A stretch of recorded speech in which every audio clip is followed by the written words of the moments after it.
And lastly, some people seem to be unhappy that there's no VADA testing for this fight. Can you share your thoughts on that? I mean, I've always been a clean fighter. I've been tested throughout my boxing career at all times.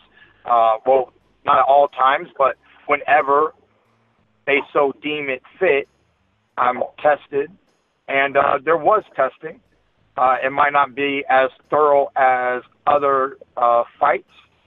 I mean, as far as constantly popping up in camp. But at the end of the day, there has been testing. And it was done through the promoters, you know. It's not my job to create testing. I fight clean at all times ever since I was an amateur, a U.S. Striving to be an Olympian. I'm prideful that even my boxing style is pretty clean. You don't see Keith Thurman being warned for low blows constantly. You don't see me being warned for the way headbutts or anything like that. I always have been a clean fighter, always will be a clean fighter. And it's one of the least of my concerns. Manny Pacquiao, we've watched him. He doesn't look 10 years younger. He doesn't look like his strength and conditioning is beyond a 40-year-old who is naturally an athlete, somebody who's been active for the past year. You know, he's been very active and he stayed in shape.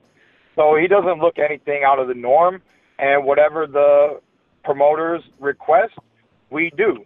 There will be testing, just like every fight that's a world championship fight, before and after the fight, as the people that came and tested us weeks ago. So, you know, I mean, that to me, that's petty stuff.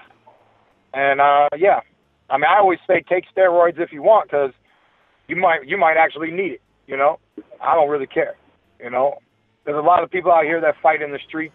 You know, there's heavyweights popping positive, but we all know heavyweights are fat and lazy, you know, not welterweights.